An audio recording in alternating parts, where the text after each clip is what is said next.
सुरमा गोटे प्रथम महिला शहीद नारी विषय से नारी केटा शहीद होते प्रथम महिला आउ से विषय उपस्थापना करिछन आमर आज्ञा मानगोविंद मेहर। स्वागत रखुचे मानगोविंद मेहर आज्ञा को से स्वरचित कविता पाठ करेंगे।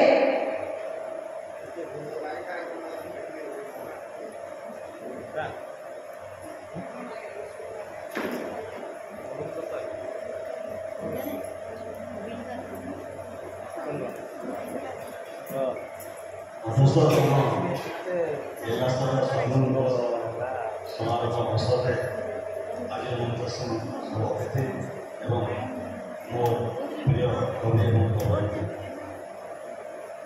मो कवितार शीर्षक गुरुबारी तुम्हें गुरुबारी।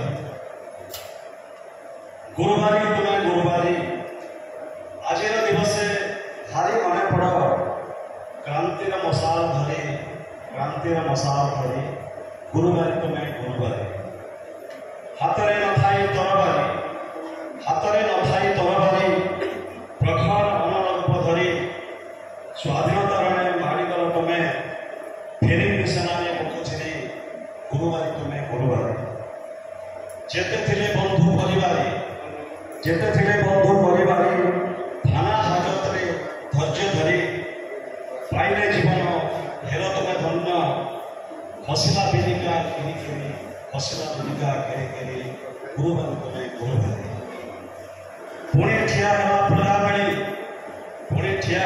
प्रजा मिली देश प्रेमी हेरा नहीं कली गड़जा सोरपुर महाराज देखी भय कले असुमारी गुरुबारी तुम्हें गुरुबारी। खबर खेपिला बहुदूर जनता भैले मेलमेल सहर सारा शोभा यात्रा करी आनंदे नाचिले मन भरी गुरुबारी तुम्हें गुरुबारी। झनका पशिला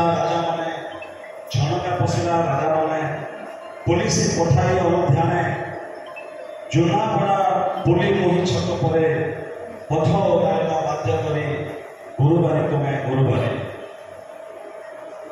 छाती देखाइल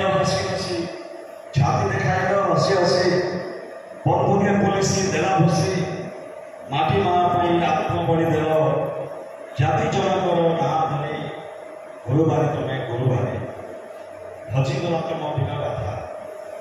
तुम वीर गाथा इतिहास हेला नहीं लेखा रहस्य भितर लुचिगल कहीं जनता देला पासरी गुरुबारी तुम्हें गुरुबारी। पश्चिम ओडिशा प्रथम नारी शहीद भाव में हेल बारी शरण रहिल 30 तारीख जानुआरी गुरुबारी तुम्हें गुरुबारी।